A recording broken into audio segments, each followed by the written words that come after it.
Buenas tardes, jóvenes. ¿Me escuchan bien el audio? ¿Se visualiza bien la diapositiva? Sí, doctor, buenas tardes. Doctor, buenas tardes.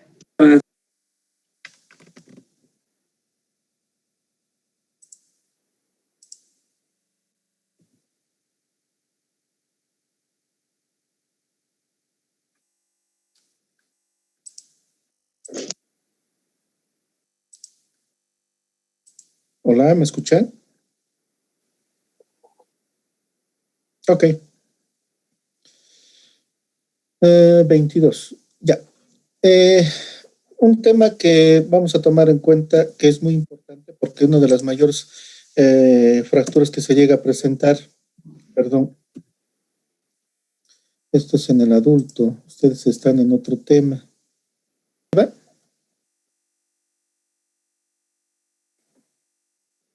Como les iba mencionando, hemos hablado sobre lo que es las fracturas de eficiencia en el paciente pediátrico, sin embargo vamos a tomar en cuenta que también no solamente en el adulto se llegan a presentar este tipo de fracturas, sino también en el paciente pediátrico con una mayor incidencia. Pero algo que debemos de tomar en cuenta es los criterios que Rank nos mencionó en 1974, en la cual hace referencia a que los niños no son pequeños adultos. Esto por las diferencias en cuanto a la anatomía, la biomecánica y la fisiología en cuanto al hueso pediátrico, el patrón de evolución, el patrón de tratamiento que se va a realizar. No es lo mismo un paciente dentro de los pacientes pediátricos,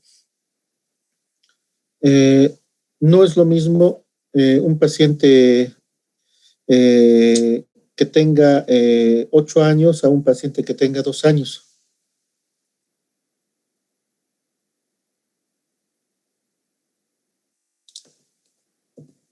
Según este autor, 15 a 20% de todas las fracturas se llegan a presentar.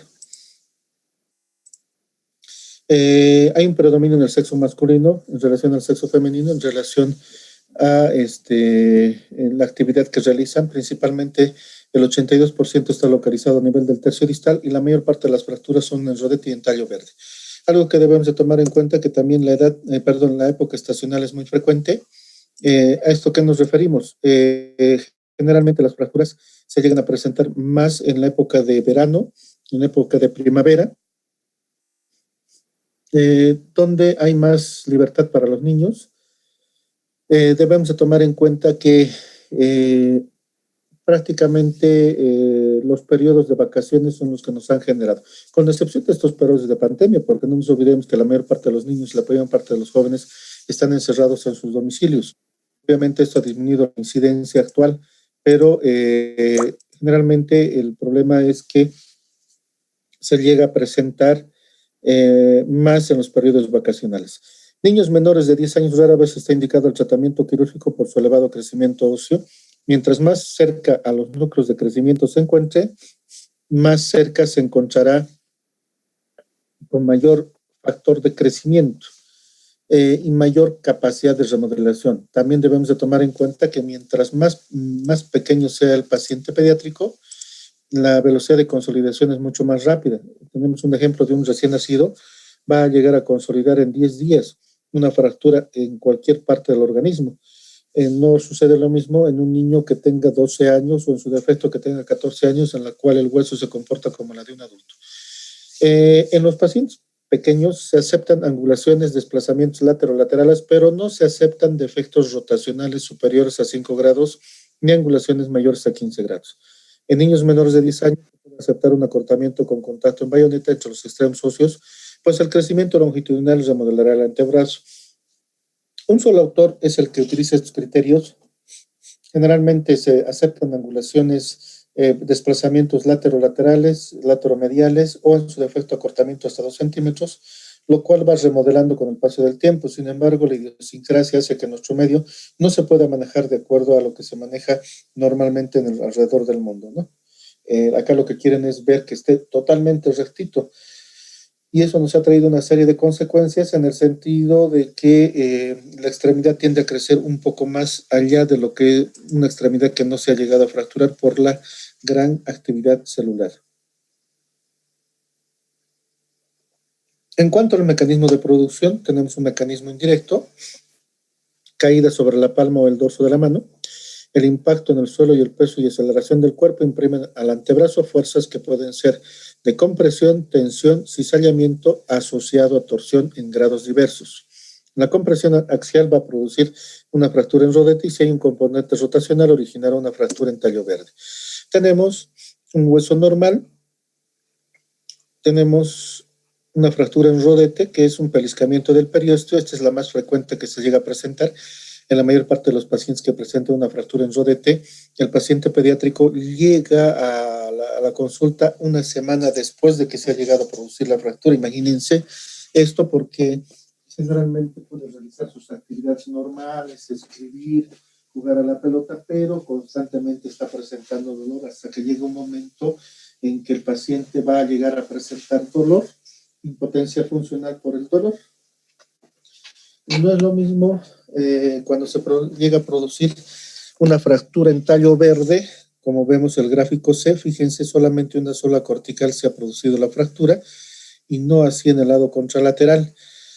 En este tipo de fracturas hay mayor actividad celular a este nivel. Si nosotros no completamos la fractura, de este lado crece más largo que de este otro lado, provocándonos una deformidad en angulación. Niños mayores se producen por traumatismos deportivos, caídas accidentales.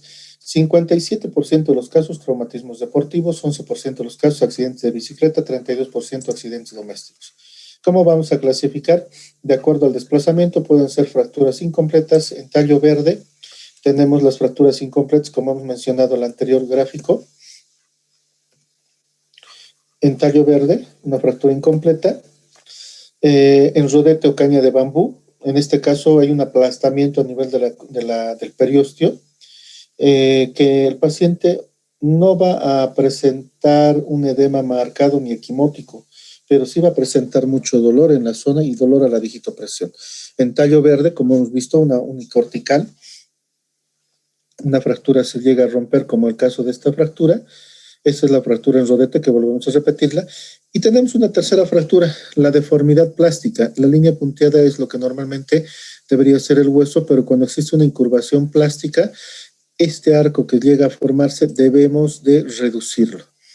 Tenemos acá una fractura de lo que es la parte del radio con una deformidad plástica del cúbito.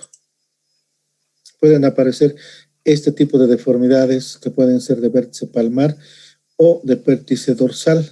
Es bastante grosero, pero en el caso del paciente pediátrico se llega a presentar este tipo de deformidades.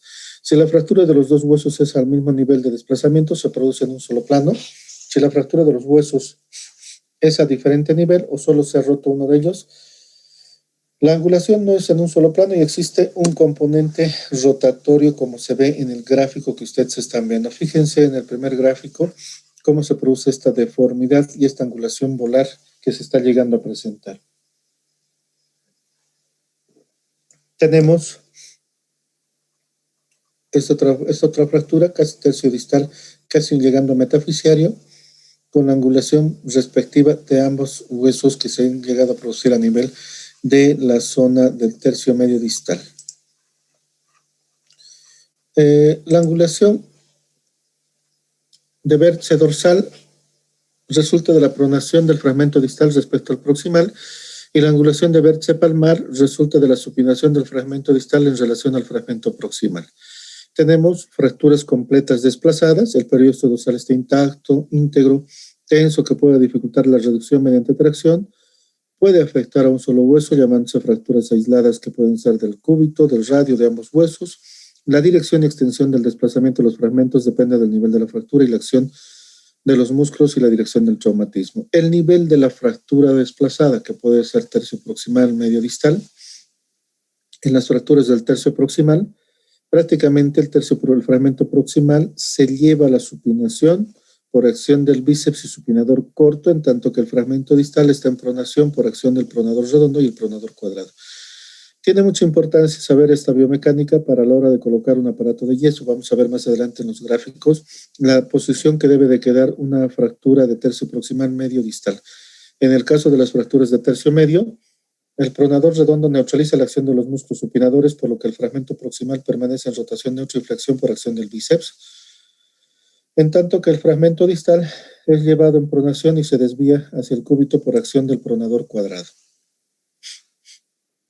Tenemos una fractura del tercio distal, que es más frecuente por su desplazamiento, muy similar a la fractura de Colles en el adulto, en una fractura en dorso detenedor, que prácticamente puede llegar a desplazarse.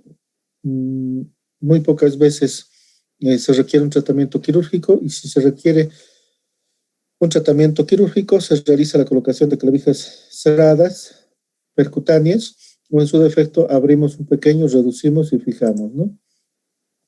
Esta lesión es una epifisiolistesis.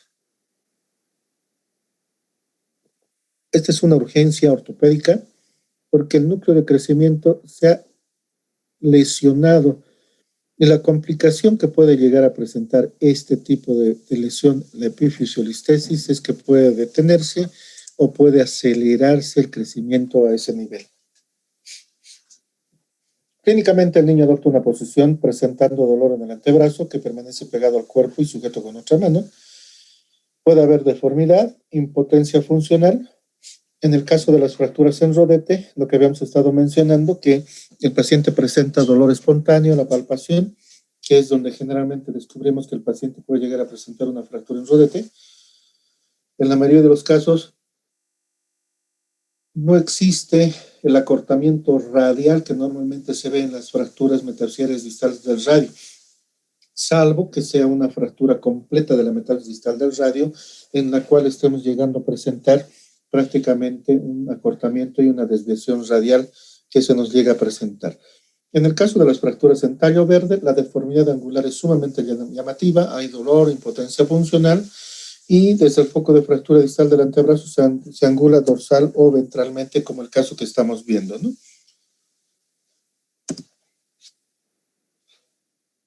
Fracturas desplazadas. En este caso, el paciente hay que tener mucho cuidado porque puede llegar a generar un síndrome compartimental, prácticamente un intenso dolor. El paciente presenta el antebrazo ensanchado, edematizado, con impotencia funcional absoluta, ¿no? Hay que ser muy cautos, hay que valorar el pulso radial, pulso cubital, y descartar posibles afecciones neurológicas a nivel de lo que es la parte de la mano. En cuanto a los estudios de imagen, 2 proyecciones radiográficas, una radiografía anteroposterior y una radiografía lateral, que deben incluir la articulación del codo y la articulación de la muñeca. Cuando tenemos dudas sobre nuestra fractura, debemos de solicitar una radiografía comparativa. Esto con el fin de detectar que no se vaya a llegar a presentar una imagen que pudiera ser dudosa, es decir, que nos pudiera hacer sospechar que no se está llegando a presentar o que podríamos confundir con un núcleo de crecimiento, ¿no? Tenemos las deformidades angulares. Y Darwalia, esto es muy importante. Para valorar la rotación de los fragmentos, identifica en condiciones normales los relieves óseos, estando el antebrazo en supinación completa, en una proyección anteroposterior y la tuberosidad bicipital del radio medial y la estiloides radial lateral. ¿A qué se refiere todo esto que está en letras? Vamos a ver esto. Es el signo de Mary Evans. Cuando está en supinación el antebrazo, la tuberosidad bicipital está hacia el lado interno. En neutro no se visualiza la tuberosidad bicipital, y en pronación está hacia el lado externo la tuberosidad bicipital. El cúbito y la postcoronoides y estiloides cubital se esconden a lo largo del eje del hueso. En la proyección lateral, en el radio, no se ven ni la estiloides radial ni la tuberosidad bicipital en el cúbito. La apófisis coronoides está anterior y la estiloides cubital posterior. En pronosupinación neutra del antebrazo, ninguna de las prominencias se ve en la proyección anteroposterior, pero en la lateral se ven las 4. En caso de fracturas en rodete, ¿qué es lo que vemos? En una proyección anteroposterior, vamos a observar un abombamiento en la cortical. En las fracturas en tallo verde existe una angulación dorsal de intensidad variable y vértice palmar, estando íntegra la cortical dorsal. En las fracturas desplazadas es importante valorar la rotación de los fragmentos. Se observa en la proyección anteroposterior la tuberosidad bicipital, que es el signo de Mary Evans. A esta imagen es a lo que nos estamos refiriendo y eso es lo que les estaba mencionando. La tuberosidad bicipital está hacia el lado medial, mirando al cúbito cuando el fragmento proximal del radio está en supinación. No se aprecia por su situación posterior cuando está en pronosupinación neutra y estará hacia el lado externo cuando el antebrazo está en pronación completa. También es importante mencionar que el signo de Mary Evans sirve para valorar la rotación de los fragmentos, el diferente grosor de los mismos en el foco de fractura y en la proyección lateral la colocación del estiloides cubital. Acá en el gráfico, en supinación, la tuberosidad bicipital está hacia medial. En neutro no se visualiza la tuberosidad bicipital y en pronación la tuberosidad bicipital está hacia el lado lateral. Esto es muy importante. ¿Por qué? Para las fracturas de tercio proximal en supino, tercio medio en neutro y tercio distal en pronación. Esta es la posición que movilizamos, tercio proximal, medio y distal. Tratamiento. La capacidad de remodelación depende de la edad del niño y del lugar de la fractura. El potencial de remodelación es proporcional a la cantidad de años en los que aún queda el crecimiento. Si tenemos un paciente de 6 años que se ha presentado una fractura, hasta los 10 años no va a tener ni rastro de la fractura. A partir de los 12 años en los niños y de los 10 años en las niñas, hemos de ser tan exigentes en las reducciones como si una fractura de adultos se tratara. Esto con el objeto de que muchas veces a partir de los 12 años o 10 años no logramos reducirlo y nos abocamos al aparato de yeso. Sin embargo, se puede provocar deformidades angulares o en su defecto alteraciones en la pronosupinación. A partir de los 12 años, las angulaciones de tercio distal remodelan mejor que las de tercio medio y proximal. La mal rotación no remodela. ¿Qué quiere decir esto? Que no se acepta rotaciones a la hora de reducir. En cuanto al tratamiento ortopédico, en las fracturas en rodete, se le coloca una férula antebraquipalmar por 3 semanas, posteriormente retiro, fisioterapia para movilización. Mucho cuidado con que el paciente retorne a las actividades deportivas de manera inmediata porque se puede llegar a producir una refractura. En las fracturas en tallo verde, lo que hacemos es romper la otra cortical y evitar que tenga un desplazamiento angular o menor de 15 grados, no precisa reducción y se inmoviliza con un yeso braquipalmar durante 4 semanas aproximadamente. Se produce la ruptura, lo que hacemos es romper esta cortical, alinear los 2 segmentos para poder colocar nuestro aparato de yeso. Tenemos esta deformidad que se llega a presentar, lo que hacemos es invertir mediante 3 puntos de presión, 1 a nivel del vértice y 2 en sentido lateral, en sentido contrario a la fuerza deformante. Con esto vamos a llegar a provocar la alineación y vamos a prácticamente colocar nuestro yeso braquipalmar. Muchos autores utilizan la rodilla para quitar la deformidad, sin embargo, no es tan necesario. El yeso tiene que estar bien moldeado con el codo a 90 grados. El antebrazo en posición neutra por 6 semanas, realizando un control a los 10 días. El yeso se aplica por la muñeca en dorsiflexión en las fracturas de vértice dorsal y en flexión palmar en las fracturas de vértice palmar. La angulación de ambos huesos a diferente nivel, la angulación más marcada del radio, hay que tomar en cuenta el componente rotatorio de la deformidad y si la angulación es de vértice palmar, la reducción se obtendrá en pronación. En sí, en aquellas fracturas desplazadas es necesario restaurar la longitud de ambos huesos para recuperar la pronosupinación. Esta es la regla de los tercios de Evans, en la cual en las fracturas de tercio distal se les coloca en pronación, en las fracturas de tercio medio, neutro, y en las fracturas de tercio proximal, en supino. Tercio distal, pronación, neutro, neutro, en las fracturas de tercio medio y en supinación en las fracturas de tercio proximal. En esta posición nos debe de quedar el aparato de yeso braquipalmar. Braquipalmar que va desde del tercio proximal del brazo hasta la cabeza de los metacarpianos. Hay que reforzar la articulación del codo porque es donde generalmente lo rompen el aparato de yeso. Para nosotros es muy útil en un paciente pediátrico que después de 3 semanas nos traiga el yeso roto. ¿Qué significa esto? Que ha consolidado. Si un paciente pediátrico nos trae un yeso totalmente sano, limpio, es que quiere decir que puede haber habido una complicación o un desplazamiento, ¿no? Acá en el gráfico ustedes están viendo una manera de realizar la reducción de manera aislada, sin ayudantes, se colocan quirotractores, se le coloca cierto grado de peso, obviamente el paciente tiene que estar sedado por el dolor que genera la reducción de nuestra fractura, ¿no?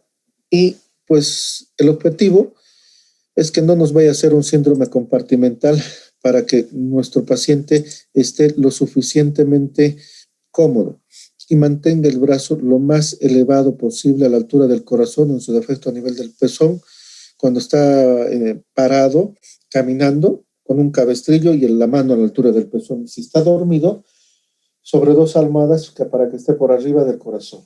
Es importante moldear el espacio interóseo. ¿Qué es lo que pasa con las fracturas? Se llega a producir una sinostosis, por lo que se debe de moldear esta zona y el yeso se mantiene en promedio de 6 a 8 semanas. Hay que verificar las radiografías hasta la consolidación ósea, mantener elevada, evitar mojar el aparato de yeso. Si en algún momento ustedes colocan un aparato de yeso, no debe de ser ajustado, no debe de estar muy edematizado y lo más importante, si ustedes detectan que existe un síndrome compartimental, la mejor manera de retirar un yeso en la provincia donde les vaya a tocar controlar un aparato de yeso, colocan agua en unas gotitas de vinagre, lo sumergen e inmediatamente empieza a actuar y se desvenda la venda del yeso. Con su efecto, agarran el cuchillo los cuchillos que utilizamos, los cubiertos que utilizamos, los que tienen sierrita, y con eso se puede cortar. Muchas veces cuando no existe máquina en la institución hemos agarrado ese implante con un sabatalenguas para no pasarnos. No sabemos qué cantidad de ovata es el algodón sintético que le hayan colocado para no poder no cortar la piel. Hay que realizar radiografías a los 10 días, a las 3 semanas y finalmente a las 6 semanas. ¿El tratamiento quirúrgico en qué caso? Cuando exista complicaciones cutáneas, vasculares o nerviosas que requieran inmediatamente una exploración de la lesión. En caso de fracturas expuestas, fracturas irreductibles con gran desplazamiento, principalmente en aquellas fracturas aisladas del tercio proximal. Si hay inestabilidad seguida a la reducción cerrada, reducciones imperfectas, desplazamientos secundarios del yeso que aparecen en el 15 a 20% de los casos, refracturas. Dos tipos de tratamiento, el enclavijado percutáneo, que actualmente se utilizan las clavijas de Ender, que cuesta alrededor de 2.000 bolivianos, que el mismo procedimiento se ha logrado con las clavijas de Kirchner. Durante muchos años hemos utilizado las clavijas de Kirchner y no así los clavos elásticos. No hemos tenido complicaciones porque además de usar como férula interna, utilizamos un aparato de yeso con lo cual se ha logrado controlar la inestabilidad, la rotación y las deformidades angulares que se vayan a llegar a presentar. En pacientes ya a partir de los 10, en el caso del sexo femenino, y 12 años en el masculino, utilizamos las plaquitas para que se vaya a llegar a mantener la reducción. Estas son las clavijas, los clavos endomedulares, que lo mismo podemos lograr con clavillos de Kirchner. No ha habido ninguna diferencia, pero supuestamente estas clavijas tienen un tope. Acá tenemos uno, tenemos el segundo tope a este nivel y el tercero a este nivel. Supuestamente nos va a controlar que no vaya a rotar. No, la verdad, con el aparato de yeso no hemos tenido esta complicación en lo que es el antebrazo, ¿no? Porque en la pierna, que es donde con mayor frecuencia colocamos los TENS, es muy largo para una clavija de Kirchner. Esto, por ejemplo, es una clavija de Kirchner, no es un TENS.